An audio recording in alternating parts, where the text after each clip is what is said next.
What if there's a way to dissipate your anxieties given the world of possibilities out there? The pleasure to introduce you to David Lesperance. He's one of the world's top tax and immigration advisors out there. Welcome, Mr. Lesperance.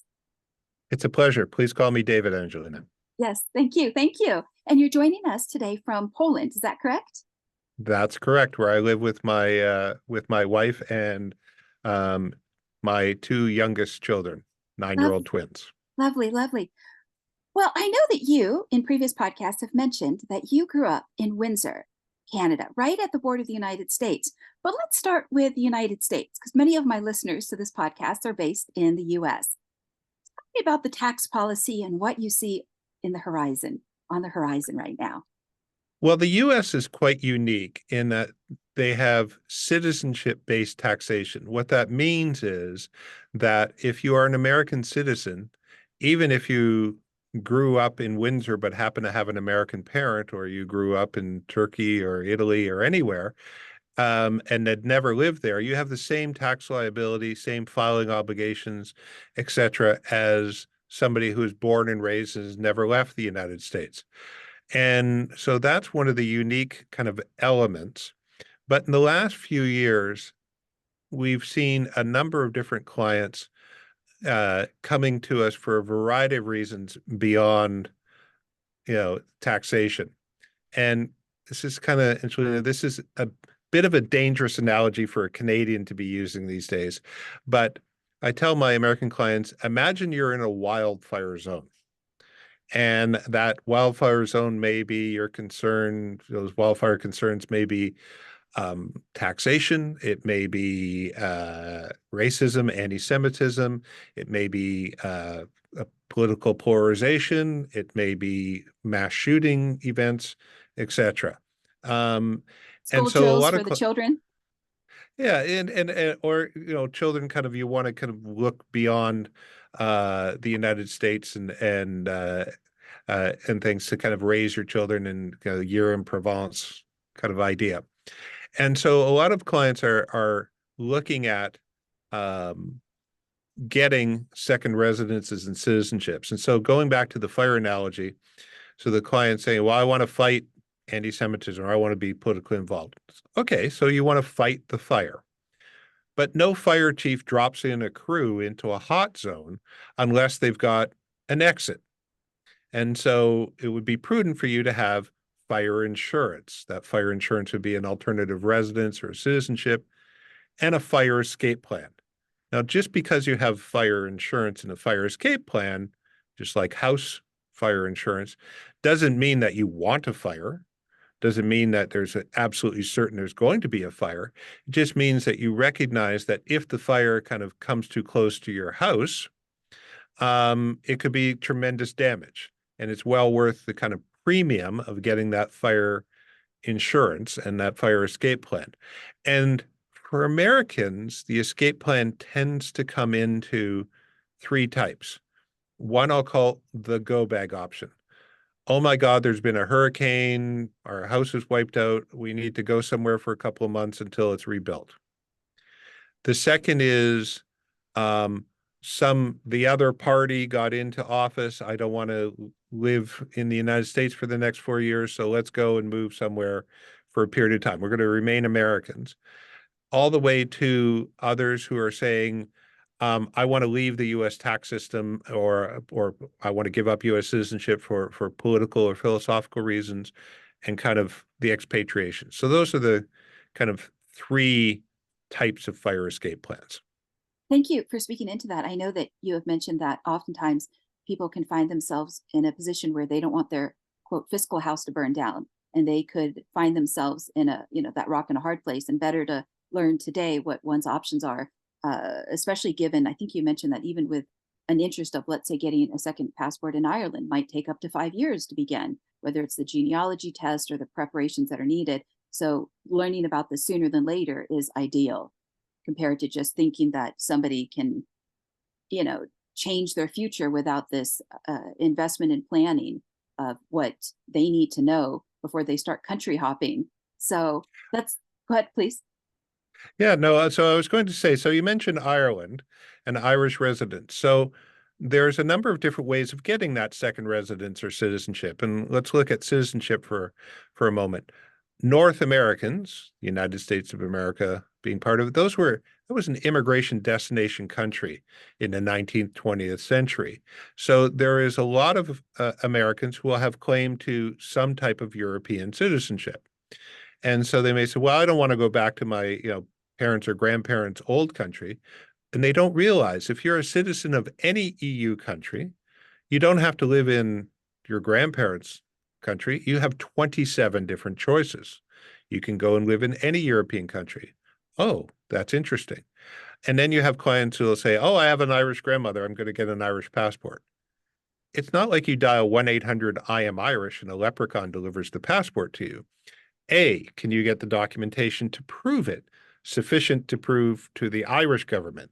B, put together all that application, and it's going to arrive at a desk in Dublin behind in a pile with everybody in the United Kingdom who, as a result of Brexit, also had an Irish grandparent or parent who's also applied. So you will get it, but it will take some time. So, and people also say, well, how much does all this cost? Well, it depends on, for lineage citizenship, it's going to be, do we have to pay a genealogist to get some missing documentation or some information, putting together an application and a file? That's relatively cheap compared to, for example, Eric Schmidt of Google, who said, I want an EU country citizenship, but he didn't have the right lineage. So he spent millions of euros to get a Cypriot citizenship when it was open. So, but again, to Eric Schmidt, that fire insurance was worth it compared to, the wildfire concerns that he had. Well, sure, he's built up this fortune in his success as an entrepreneur, whether it's in Silicon Valley or just his momentum in his career. So he's got to figure out this other piece of the puzzle. I want to bring up one of the articles that's on your lovely website about how today's rich families are different. And it opens with this sentence, and I think that's why this conversation is so important. The sentence reads, a penchant for mobility is the key to building and maintaining intergenerational wealth. And I think, again, a lot of times people don't think about this either until they know someone or their hand gets burned in the fire about Correct. how valuable it is to plan, whether it's 5 or 10 or 20 or a generation out. Yes. Yes. And so I got called to the bar in 1990. My law school study partner went and worked for Baker McKenzie in Hong Kong. That was prior to the 1997 handover. So I was dealing with clients, and with that kind of cultural ethos of Asia. My American and Canadian clients, I grew up in a border town of Windsor, Ontario. So my father would wake up in Canada and go work in the United States every day. I'm not an American, but I'm not saying I'm de Tocqueville, but I have been watching the American experience, as PBS would call it, for my entire life. I was also dealing with clients from kind of the Middle East. I lived in the UK, so all these different groups. So the Asian clients were thinking, several generations ahead. Other cultures are looking at much more immediacy. And so it's a relatively new phenomena of looking at this type of fire insurance for Americans because they weren't really concerned about wildfire concerns before. We Whereas in were, a lots of parts of the world, they've had wildfires for a long time. well, I'm sorry to interrupt. I just wanted to add that I think Americans were conditioned that the United States was the beacon on the top of the hill. We were conditioned that America was the land of opportunity. And I think that given the number of immigrants that are still coming to the United States, whether it's for the colleges and universities and so forth, it's very hard to break that mindset of there could be other possibilities. But I think now, as you've brought up, that Americans are more so now considering what are my options, whether, like we spoke in our preamble, whether it's Bermuda or Italy or Portugal or what else is there on this beautiful planet to consider. Maybe, America isn't it anymore. Well, and it's also exploring. I mean, another part of my background, I always have to preface this with saying my siblings and I didn't go out nightclubbing looking for Europeans to dance with, but my older sister married a Latvian, my brother married an Italian, I married a Scotswoman, then a Pole, and my younger sister married an Irishman. So the next gen, I'm the only one of the four to actually pick up and move to Europe. But I can tell you all my nieces and nephews and children, I've done everything from go to school, gap years, lived and worked. I had a niece that lived in Brussels for almost a decade on her Italian citizenship. And so that really expanded their opportunities, expanded their mindset, gave them an appreciation of what other parts of the world were like. And they have now gone back to that my oldest nephew just became a father, but he then moved into um, U.S. worked for Dropbox, now works for Google, lives in Los Angeles. I've got another niece that's the one that was living in Brussels, now lives in Ottawa. So it really gave him quite a went to school in Singapore. So it really gave them a much more worldly um, outlook, which is greatly, and they've, of course, passing that on to their children. So the decision, for example, that your parents and ancestors made and my parents, that not only had a profound effect on their lives, but it also had a profound effect on all the future generations. So it's one of the things of it's you're giving a gift, whether you're doing that through lineage or you're becoming naturalized or you're doing that through investment.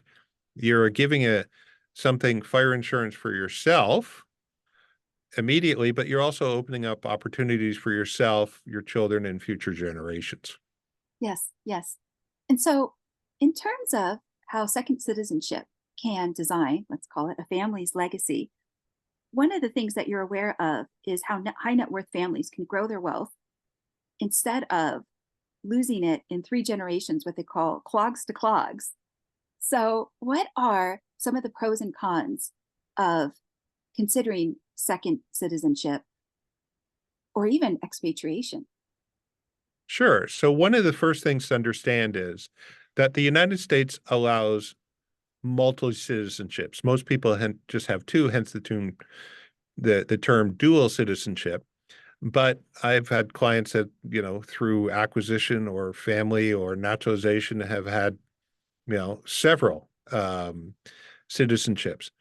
And so once you've got that citizenship, if you're going to look at expatriation, and I'm not, telling clients to, a cheerleader to give up your U.S. citizenship because I have something against the United States. It's really coming into what's important, what works best for the family, what makes sense both financially, we'll say at the boardroom table, what makes sense at the breakfast table. Can all the family members live with this? And the advantage of doing a properly designed and integrated tax and immigration expatriation plan is you can basically sever future liability from U.S. tax. And right now there was an interview that Senator Warren was on CNBC, and Andrew Ross Sorkin interviewed her, and she, aside from the fact that uh, she just said stuff that was inaccurate. She said, well, Elon Musk, whether you like Elon Musk or not, oh, he borrowed all this money to buy Twitter. It's like, no, he actually sold Tesla stock and paid $11 billion in tax to do that. And then, oh, for all these billionaires to be in their 87-room mansions. It's like, well, Versailles, the famous, Florida estate, isn't even 87. So that was just unnecessary, to demonize.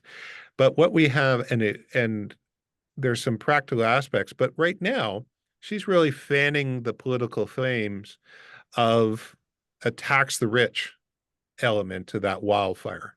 And so I have clients who may like a lot of different policies, consider themselves quite progressive, but they're sitting there saying, okay, well, if the Democrats hit the trifecta in November, then it's going to be what can the progressives like Elizabeth Warren sell on the moderates on tax policy? And you've got President Biden talking about how the wealthy don't pay enough tax. And well, the reality is in the United States, the top 1% of taxpayers, put 43 cents of every dollar in the coffers. So if you had a business where 1 out of 100 of your customers was contributing 43% of your revenue, you wouldn't say they weren't paying their fair share. But that's, more people probably watch CNBC than listen to me. So that, And so we've got clients that are concerned about that. yes, I would think that even though that might inspire the masses, the United States government would want to rewrite their taxes so that, let's say that if I live in Ireland, I don't have to pay Irish taxes as well as taxes as a US citizen. I would think they would rewrite that. What say you? No, we're going to delve a little bit into history, and we're going to go a little bit into Hollywood. If we remember Gone with the Wind, and Rhett Butler kept his money in Liverpool, um, and stuff. So during the Civil War, the United States said, well, we're going to tax based on citizenship to fund the Civil War. Then they stopped it. Then they came back on a temporary basis in the First World War and have kept a tax ever since. Every other country said, if you live here, according to whatever a residence test is, maybe it's a day count, maybe it's a connections test or some combination, we'll talk about taxes. The United States says, if you're an American, even if you've never stepped foot in the United States, you're a taxpayer, which is very unique. And so the entire US tax code is built upon citizenship-based taxation. And do I think it's fair?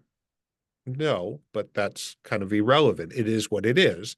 Do I think there's any chance that they'll change to a residence-based taxation? No, because remember, the citizens live abroad. There isn't a senator for rest of the world or a representative for the expats. To advocate And for so them. there's no constituency. There's taxation without representation, in effect.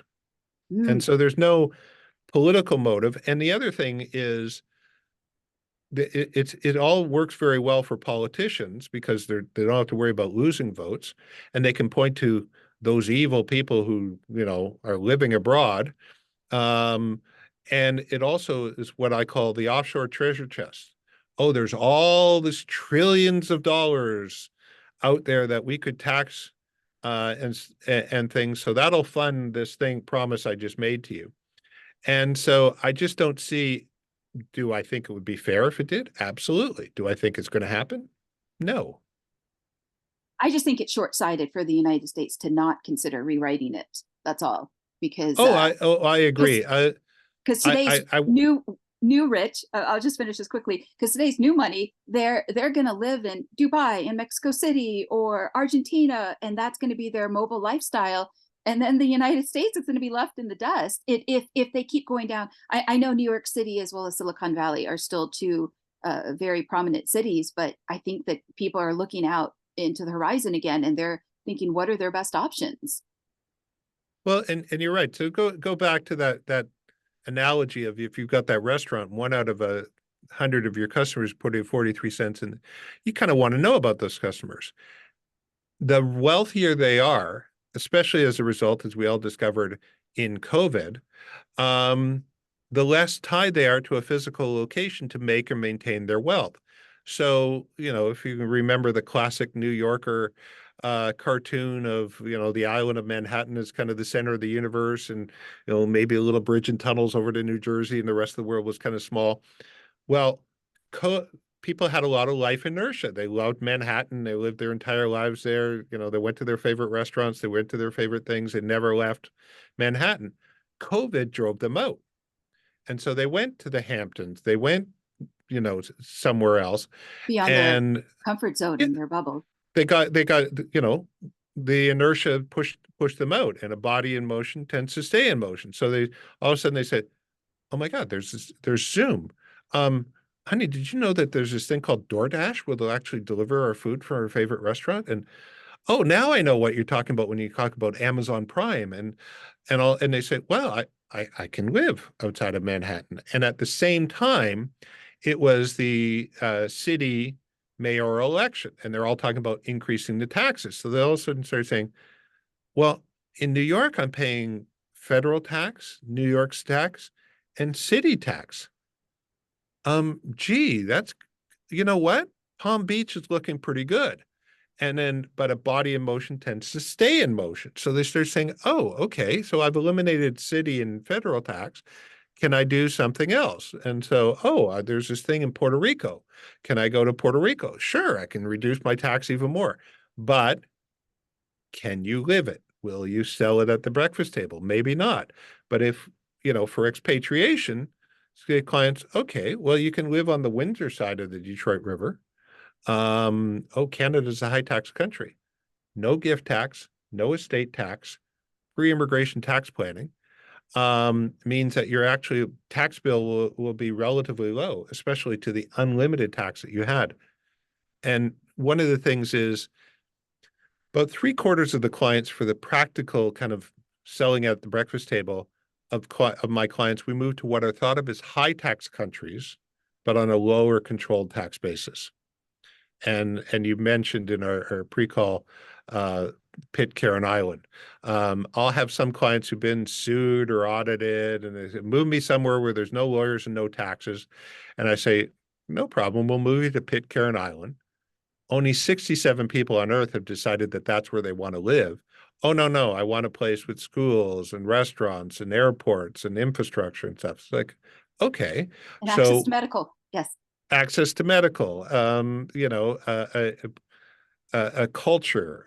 Maybe I want to be in a different language, or maybe I want to be in the same language. All of those things, so that we tend to move them to what are thought of as high tax countries, from Canada, the UK, number of European destinations, Italy, Greece. Yes, you can go live in Cayman. It's a very nice place, but it's very small. And, after you've played golf all three courses and you've been to Stingray City a couple times, and then, it's just may not be sellable at the breakfast table. Well, they'll get bored. They'll get bored. And one of the things, or it's just so it's not livable for all the family members that needs to be involved. Yes. I think what you're referring to is thinking about every facet, basically, of like the diamond. You have to think through, because what initially is, I want to leave the United States because I'm concerned about my security or the political landscape. But then a bird, what is that expression about the bird in the hand is better than one in the bush? Like if you just Yeah. leap without looking, and then all of a sudden you said, oh my goodness, I'm in the middle of Pitcairn Island. Well, I will and get after a lot 2 of weeks. I will get a lot of inquiries from people saying, can you tell me about a golden visa in Portugal is a popular one that we hear. And so I stop and say to clients, okay, let's stop for a moment. What are your concerns? What's your family situation? What are you trying to achieve? Is Portugal even the right jurisdiction for you to, are you going to live there? I'm going to live somewhere 9 months of the year. I have 9-year-old twins. Somebody else may not. They may say, well, I can afford to spend a couple of weeks, in Europe. Okay, you're in a different situation. Then the sales people will say, oh, I'll sell you this golden visa because it pays me a high commission. They never ask do you have an Irish grandmother question? Because you can get that same permission to live in Portugal as an Irish passport holder as getting a residence permit that you're going to spend €500,000 on. And what is the tax obligations? Am I tax resident there? What are the different tax regimes? If I remain an American, if I'm an American living abroad, what are my ongoing US tax? There's a whole number of things. And so talking to the brick salesman who's purely selling you a product that pays them the highest commission. No, what you want is a team of architects who are going to act in concert in designing a house that meets your need, that works for everybody in the family, that is properly constructed, that they're operating in your best interest, they're unconflicted, and they're integrated, because even living abroad, as an American, if you don't do it right, the landmines that you can step on make fees to somebody like me and the people that I would work with, a rounding error. And expatriation, it's a wonderful strategy, but it's got to be executed properly. Yes, yes. So let me read this. This is from another article from your website. Talks about how you're one of among the world's leading champions of transnational exit plans for the super wealthy, and you've expatriated more than 300 ultra rich Americans to date. So, what are the stakes of not thinking this through? What are the stakes of ignoring this? Well, so you'll hear some people talk about an exit tax. Now I don't want to throw too many sections at it, but that's called section 877A. That's a Bring it on. deemed disposition for capital gains purposes. What that means is when you give up your US citizenship or your long-term green card status, the United States asks, do you trigger one of these several tests? Number one, do you have more than 2 million in worldwide assets? High net worth? Yes, you do. Okay, you're what's called a covered expatriate. But if not, have you paid a certain level of tax? That increases with inflation every year. It's 192,000 5-year average right now. Or have you can you certify that you are tax compliant for the previous 5 years? May be an issue for green card holders who think that they lost their green card status because their permanent resident card expired. And of course it didn't. I tell clients, did you think you lost your citizenship when your passport expired? No. You didn't lose your green card when your permanent resident card expired. So they'd never, but they're siloed accountant said, oh, not a green card holder, don't have to file. And so are you that? If so, then the United States says, okay, you have a deemed disposition for capital gains, exactly what this billionaire tax and wealth tax is talking about. And you'll pay the top marginal rate, 23.8%, on the unrealized capital gain. There is an exemption before you start paying that, which is 900,000, just a little less than 900,000. So if you trigger it, but the bill is less than 900,000 in unrealized capital gain, it's actually you don't pay anything. But what lots of people ignore is the other part of being a covered expatriate, which is section 2801, or the inheritance tax. The United States estate tax, it's paid by the estate. If I die and I'm leaving you money, my estate pays the tax. You get the bequest net of the tax that the estate paid. An inheritance tax, I've expatriated. I'm a covered expatriate. It's different.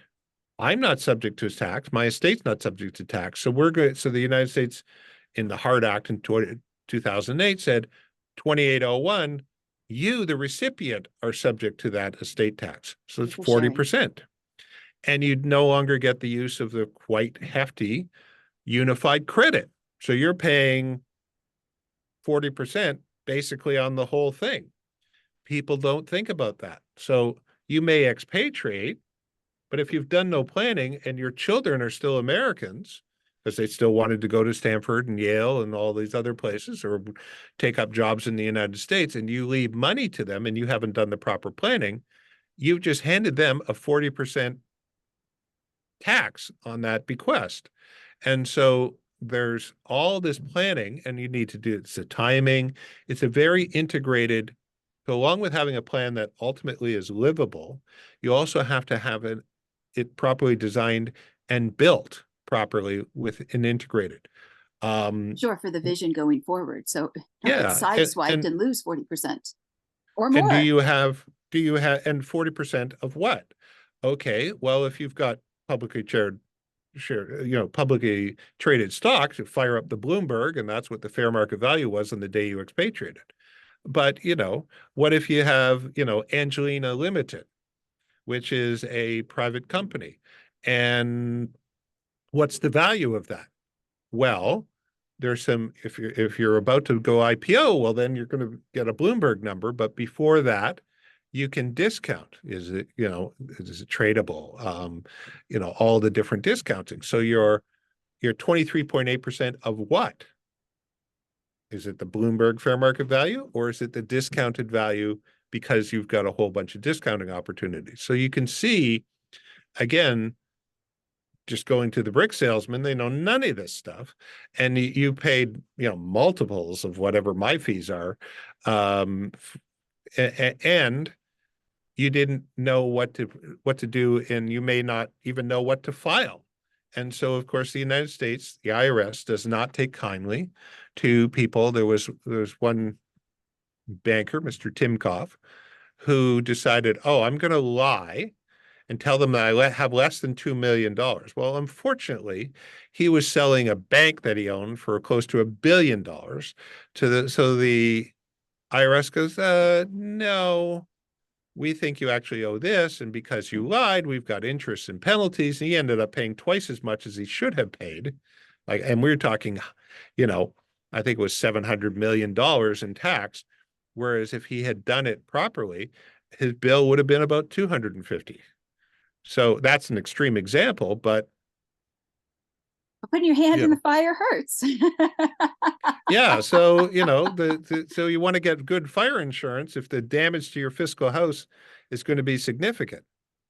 Well, absolutely. I think when somebody works that hard for their money, or even that smart, and then they get to that point where either they have no advice or bad advice or incomplete advice, it hurts because they've built something that they're very proud of, or they've inherited something, and there's a whole area of knowledge that they need to gain to be wise about it going forward. And these conversations, a lot of the times, people don't learn unless, again, somebody tells them and they share their personal experience, whether it's a close friend, a business associate, or someone, or they've stumbled upon a podcast, or they're getting pushed to get the right advice. Because if not, sometimes people just learn the hard way. They stumble and they fall and they have to figure out how to get back up again. And that's just life, especially because 2/3 of today's affluent are self-made. They weren't having these conversations at the breakfast table. I know you said when you were growing up, you kind of had that opportunity because you were having to pay for school, law school, etc. So you worked at the Pearson Toronto Airport, but it wasn't like your dad and mother sat you down and said, "Little David, we need you to know about expatriation." And it's like you've kind of learned as you've gone along. But I think a lot of Yeah. people, they're so busy working, and there's this idea that if somebody's smart in one area of their life, they're going to be smart in every area. And a lot of times they're not. They have to rely on advice and kind of figure it out in the moment of, how to land on their feet well. Well, I'm not saying I'm a grand chess master, but you do anything for 3+ decades, you get pretty good at it. Yes, yes. Well, it's interesting. So the theme of today's conversation is setting up a family legacy. And I think it's the Rockefeller family that has done very well with generation skipping trusts. But not everyone is going to want to set up and structure their money as such. So it's interesting. Let me go back to expatriation for a moment. In 2016, a record high, 5,411 wealthy Americans gave up their citizenship. So I think that there must be an undercurrent. That's 2016. I don't know what the numbers are today, but there must be an undercurrent of, what else is out there? And what is it that I can do? Well, and it's interesting if people are really curious about this phenomena, they can go to and download a white paper that I did on my that's on my website, which tracks this number. The number of people who want to expatriate is actually significantly higher. First off, who's on that list? Only covered expatriates who've given up their citizenship, which means they have at least 2 million. But the list doesn't differentiate whether they have 2 million, 20 million, 200 million, or 2 billion. And so we don't know how much it's got. The other thing is, especially during COVID, where embassies just closed. So being able to, if you're a Canadian and you don't want to travel and you want to do this in Toronto or Montreal or Vancouver, you're now waiting 18 months for an interview. So it's artificially suppressed numbers. The real numbers are probably about 15 to 20,000 covered expatriates every year. And you can be a billionaire green card holder, you're not going to be on that list. If you're somebody who, grew up in a border city and happened to have an American parent and said, "Oh, well, life is getting way too complicated with, all the US rules," you're not going to be on that list. So there's probably, multiples of that who actually give up their citizenship every year. So the list is a nice indicator, but it's been dramatically going up. And so, over the course of those 30 years, I've done, 300 now, probably close to like 450, 500 expatriations. And again, my clients aren't just worth $2 million. So if they come to me and say $2 million, well, I can guide you to do what we'll call fire prevention, which are some of the things you mentioned: 501(c)s, foundations, what are called grants, donor-directed funds. I mean, there's a number of QSOPs. There's a number of different fire prevention techniques. The problem is that the IRS, well, the House, they're moving the goalposts, changing all the rules, and the IRS, with the funding and things like data mining, et cetera, and FATCA, there's more referees on the field, and they're calling offside a lot more. So your old days of I'm not going to tell them about it, or oh, Puerto Rico, my wife and little Johnny are not happy. I'm going to cheat. Well, I've had clients who've told me, oh, I fly privately into Teterboro, which is, the New York, the airport in New Jersey. I go, they don't know. I don't fly publicly. It's like, well, as everybody on Jeffrey Epstein's plane found out, they keep lists. And then I've had clients who are going, oh, well, no, I've got a friend of mine that's going to drop me off by a boat, in Key West. And I'm going to, my brother-in-law has bought a car. I'm going to drive it up. And I say, yeah, you have, one of these, right? That's pinging off a tower. I don't know, every second or so. So I said, like, that New York Times cover story, which has all the visitors to the U.S. Capitol on January 5th and where they were within a meter. Sorry, I'm talking to an American audience, within, a yard. There was a debacle Then, on January 6th. Any of the international listeners, please go ahead. well, and so guess what? That's going to, oh, no, I use burner phones. Okay. Credit card? No, I use cash. Okay. Any social media? No. But, oh, did your 12-year-old daughter peg you in your Instagram at John George's in New York? And guess what? If you've got enough money to do Puerto Rico, there's probably people in New York who know you and who would love to get 30% whistleblower reward to turn you in. Yes. So cheating the game doesn't work anymore. Yes, and one of the points you brought up in prior podcasts is lifestyle audits on social media happen, and individuals think that if they won't get caught these days, it's I hate to call it a track and trace society, but it's very hard to, Yeah, it is, and one of the things I have, although whether I'm smart or not, I don't own any cryptocurrency, but I have lots of clients who do. And I deal with a lot of family offices who, had a millennial who's, okay, we'll buy some crypto just to keep them quiet. And of course, it shot up in value and they go, oh, now it's a significant asset for us. To people who got into crypto early and went, and it shot, as they say, to the moon. But they thought they bought all this stuff about it's the perfect tax haven. No, it's literally a public ledger. So you just triangulate between who owns that wallet. How do you find that out?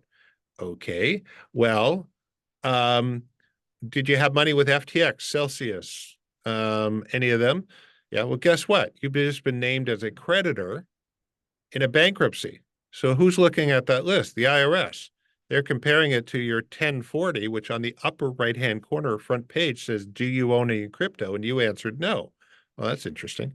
Okay, did you brag to a former lover, quasi friend, about how smart you were and how you had bought something that went to the moon and stuff? Well, they get 30%. Telegram. Telegram. Proton mail. Okay, so you have no visible means of support, but you're driving a Lambo? Okay. Oh, you bought a Tesla? Okay. So they're John Doe. There are so many ways. Oh, I'm really smart. I got a mixer. I used a mixer. It's like, really? So you mean like the same one where the guy got arrested and the only way he's going to get a reduced sentence is by turning over a list of all the transactions, including yours? Oh, I use privacy codes. Oh, And so I tell these clients, look, you are playing hide and seek with an opponent with unlimited time and unlimited resources, who's got a whole bunch of friends around the world who are supplying them information. So the harder you make them work for the tax authorities to work for getting you, the more you're going to pay. You're going to pay the tax, interest, penalties, and the more steps you take, the more you're going to willful. And, to Dread Pirate Roberts, is looking for a cellmate. Yes. Well, I Do I think think it's fair? That's the world. right, Yeah. right. Well, it's interesting.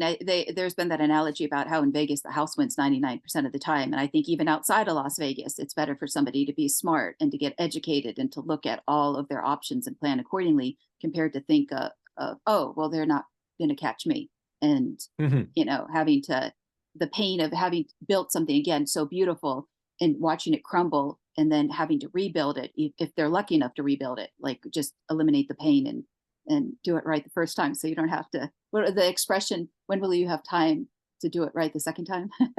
Yeah.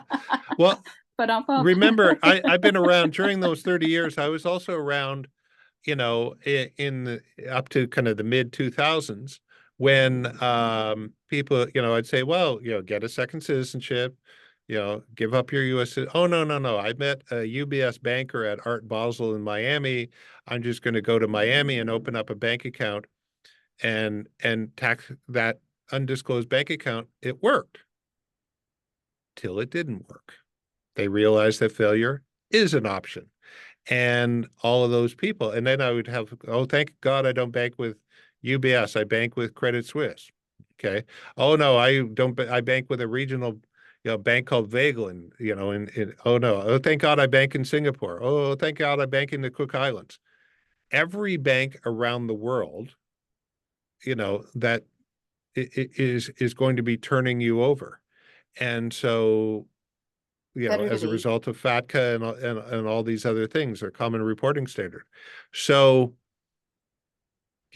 option is a failure. So cheating the game, it's not a question anymore of will I get caught? It's when will you get caught, and what price will they extract from you when they catch you? Yes, and hopefully it won't go to the next generation who then has to handle something that mom or dad did, and now they've inherited a complex problem that they, and hopefully, Yes. right? Okay, but let me talk about the positives for a moment. So let me go Mhm. on to question number 5. So second citizenship can be life changing on the positive. So let's say they've planned it right. Absolutely. They've called David Lesperance on the phone and they've said, David, help me. And they're going to do it right and methodically. And they've got 3 to 5 years set aside to plan well with time and patience in their back corner. So how can second citizenship be life changing? Is it opening up the realm of culture? Is it getting a global education? And in the context of family legacies, what are some of the benefits? Well, it's like the Lesperance nieces and nephews.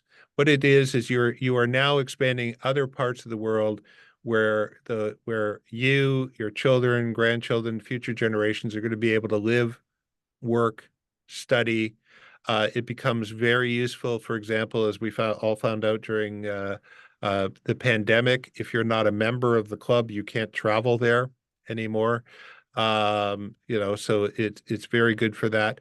It also provides a lot of opportunities as the world gets more and more into, visas and ESTA and all these different things, is especially for the very frequently mobile clients, is, oh, I can't go because I can't get, this certificate. Oh, but I can go on this passport. So mobility in times of pandemics, mobility just as the world gets more complicated, it really does open up those opportunities.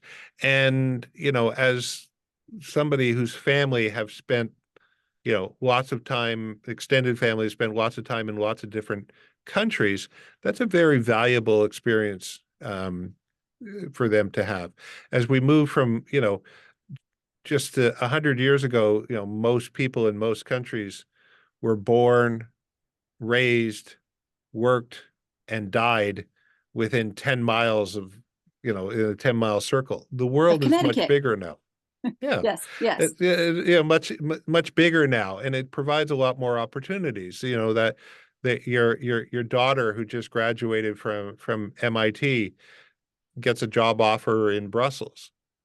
Her classmate who doesn't have that citizenship from the Polish grandmother, your daughter can say, "Oh, I'll show up Monday morning. Thank you very much. I have permission. I'll get through the fast line at the airport, and I have the right to live there." Whereas the roommate says, "Well, how long will it take me to get a work permit in Brussels or in Belgium?" So it provides a lot of different opportunity and things like a lot of other places places in the world have give you things like medical coverage and cheaper or even free post-secondary education and things but you also have to be careful of things like does the other country allow dual citizenship, or are they going to make you give up your American? Do they have military service? I have, clients who say, "Well, I'm Jewish. I can, under law of return, I can go to Israel." Okay. Do you want to serve in the Israeli Defense Forces? Because IDF service is male and female. You may want to do that, or you may not. And And their so it's children. being aware of those things. Yeah. And the children, it's quite a band, and things happen. So just being aware of all of those things, make sure you don't step on any of the landmines so you can take advantage of the opportunities. And that's really a legacy that you can really give to to your immediate family and future generations. Yes. Well, I think it's a brilliant idea. And before I ask you about what the word legacy means to you, do you have any thoughts you'd like to share regarding astronaut families, circular migrants, or anything that you're seeing regarding whether it's immigrant wealth coming to North America or just what you're seeing in the landscape today on the Yeah, baseline? there's wildfires going on around the world, and there's also curious people, lots of people, we do lots of people coming into the United States, and typically when they come to us, they've talked to the salesperson, say, "I'm going to get a green card." And I'll give you an example right now. We have a South African family, 3 generations. The first generation made a lot of their wealth, very typical South African tax planning. The generation one moved to Mauritius, small set of islands just outside, wonderful tax treaty with South Africa. Generation two and a couple of little generation threes remained in South Africa. Things in South Africa, they decided, you know, brownouts called load sharing. The infrastructure is not very good. It's not going to get any better. Crime, political unrest. Okay, we're done with South Africa. And so the salesperson sold the entire family on something called an EB-5, which is an American residence by investment. And and there's different options. There's an 800 and $1 million option. And the salesperson says, "Oh, I get a bigger commission off the million." So they just sold them the million. And then they talked to me, and I said, "Okay, well, first off, do we want, you know, generation two and generation three want to live in the United States? Spouse of one of the generation two is an airplane pilot, so they're going to put Atlanta or Dallas Fort Worth or one of the hub cities. They wanted schools, etc. But the parents who had the family wealth, they don't want to live in Mauritius, thousands of miles away from their family. So I said, "Well, have you considered what I refer to as the lower East Side, Bermuda?" No. Okay, well, we'll put you in Bermuda, keep the family wealth outside of the U.S. tax net. You can either fly into the United States to visit, not spend too much time where you become tax resident, or you can buy a bigger place in Bermuda and have everybody come for the holidays and stay there. So um, that's great. But then we have, the longer term plan, again, you're talking about legacy, is when generation one dies, how do we leave money to generation two and three and deal with something called a generational skipping tax? So there's a whole bunch of things. And the other thing that a lot of people don't think about is not just taxation. Tax is a percentage of income. Divorce, that's a percentage of capital. And so I've got 7-year-old twins. Statistically, one of them is going to get divorced. I'm betting on my daughter. Melania's already into the bad boys, whereas Sebastian is probably not going to. And so let's say that, it's a few years down the road, Melania marries somebody, doesn't work out, and he's thinking, I'll get half. And, she can say, well, honey, I would love to give you half, but that, tricky father of mine put it all in a trust when I was 6 years old. So you get half of nothing because I Is your don't own daughter, it. is your Trust owns daughter's it. name Melania? Yes. Oh, just as long as she doesn't Because bring home anyone named Donald. no, it's Melania from Milan. Because we think that they were conceived when my wife and I were visiting Milan. Oh, okay. Okay. That's a good clarification. Okay. Melania, yeah, Oh, like the okay. Okay. city. Okay. All right. So And no uh, phone. All and right. this was she's 9 years old, so this was before the ride down the escalator or any of those Oh, things. okay. Okay. So what does the word legacy mean to you personally?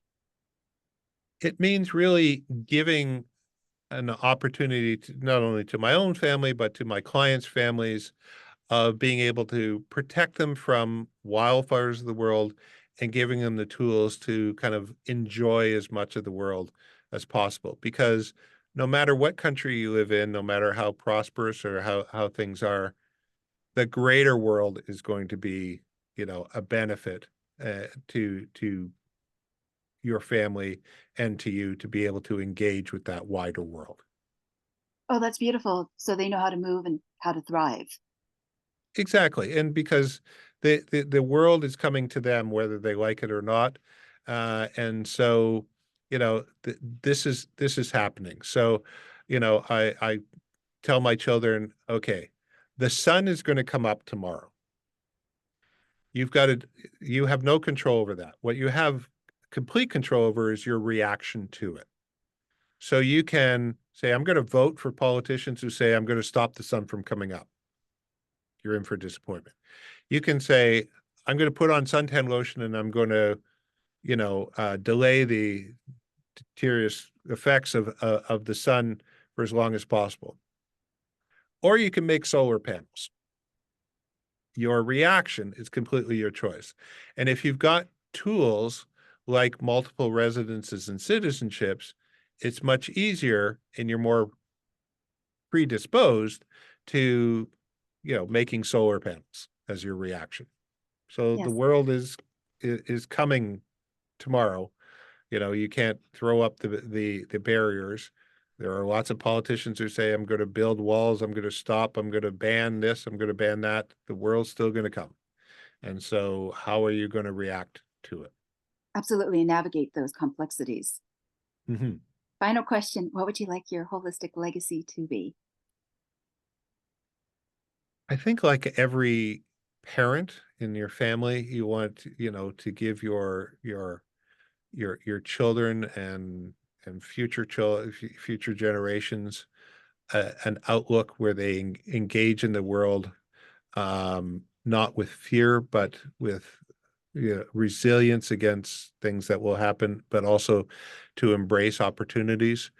And it is really um, the interesting part of this work, when you're dealing with lineage citizenships, is really finding out family histories and kind of looking, how much the past is not repeating, but rhyming. And I think putting things into a greater context. And that's really seeing seeing my clients fulfill those types of benefits for their own families is really the legacy I enjoy leaving behind. That's Not that I'm beautiful. leaving quite Yes. yet, but Yes. Yes. Well, it's good to have that hopefully. intentionality and that clarity of vision in your mind's eye because it's Yeah, you're it's an stepping into it. interesting work. And it's an interesting world. And you know, to quote another Irish actor, I have a particular skill set, and which is useful to people, and which as the world has gotten more complicated, the skill set has come more and more demand and more appreciated by people. Yes.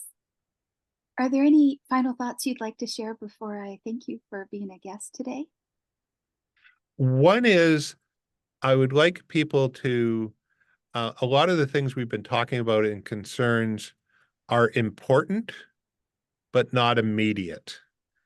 Or, I've had clients who've hesitated to engage in the services of somebody like me because engaging me means that they have to acknowledge to themselves that they smell the smoke of a wildfire and that there's concerns. And so it's a psychological barrier. It's, early in my career, we did a lot of wills, and we would have people, we go through all these meetings and they spend all this money, but they wouldn't come in and sign the will because they superstitiously thought, if I sign the will, that'll somehow accelerate my death. That's, the wildfire is going to come no matter really what you do. And so what you can do is prepare for it. Absolutely. Yes. Good. Very sound advice. Thank you very much, David, for speaking today, both about how individuals can maximize opportunities as well as have a backup plan. And also thank you for speaking into the beauty of your legacy, whether it's your immediate family or the service that you're providing to others. So thank you very much. It's been a pleasure to host you, and I very much appreciate the generosity of your time this lovely Friday morning.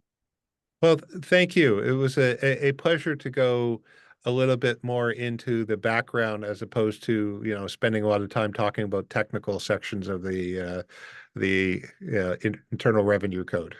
Yes. So to any of the listeners out there, if you're tuning in on Apple or Spotify, please remember to rate and review, share with your family and friends. Or if you're watching us this lovely day on YouTube, please remember to like, subscribe, and we look forward to sharing more knowledge about legacy planning and holistic legacy planning with you. So thank you so much for joining us this week. And thank you, David, for speaking into your legacy. Thank you.